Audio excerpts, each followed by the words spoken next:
Jooksuharjutused on jooksjatele parimad harjutused üldse. Miks neid tegema peab? Peamine põhjus on see, et jooksu aluseks on kiire, tugev pöid ja head kiiret pöida on vaja alates sprindis kuni maratonini, et ei ole vahet, et mis alaga tegeled, kui pika distantsiga tegeled. Jooksuharjutusi algajale piisab kindlasti korrast nädalast, et seal risk on see, et kui väga tihti teha, siis võib mingi vigastus tekkida, ülekoormuse vigastus. Kord nädalas on paras ja sellises mõõduka koormusega esialgu, mõõduka tempoga. See sobiks, minu arust sobiks see väga hästi kokku mingi kiirustrenniga, kus teha ka kiireid, lühikesi selliseid rütmijookse, kiiremaid lõike. Ja ta sobiks just mitte peale pikka jooksu, aga sellist mõõduka tempoga või rahuliku sellise jooksu ja siis teha koos neid rütmijookse ja jooksuharjutusi.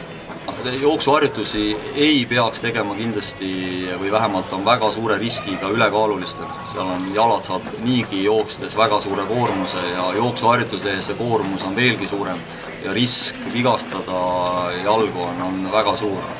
Et kindlasti sobi ülekaalulistele ja kellel on mingid jalaprobleemid, ütleme luuümbrise põletik või ütleme ka kui hüppeliigese probleemid on, siis peaks ka ettevaatlikult tegema just neid harjutusi, mis jalga valusamaks ei tee.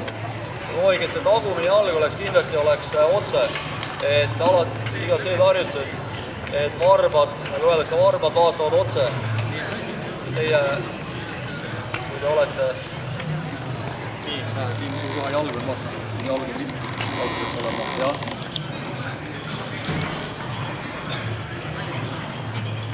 Just, et tagumine jalg oleks, et ei keera viltu jalgu. Tavaliselt ilmub natuke viltu minema. Pehmel pinnasel on kindlasti parem teha. Ma arvan, et ma ei oska niimoodi isegi vahet öelda, et mis nüüd hallis tehes näiteks siin samas Tallinna kesklinna hallis ikkagi võiks teha pehme mati peal, mis siin on, mitte nüüd sellel staadioni ovaali peal, mis on ikkagi betoon ja õhuke kumm peal, et see lõhub jalgu tunduvalt rohkem. Võivad olla nii siledal maal kui mäkke, väga hästi sobib kombineerida neid ja mäkke on kindlasti raskem, seal on veel mäkke jooksus tekib lisa selline koormus. Aga väga hästi sobibki, ütleme kevadel, kui on talvel tehtud siin tasasel maal, siis just välja minna, sellise kergelt tõusul teha, mõned harjutused pehmes liivas, mitmekülgsemalt.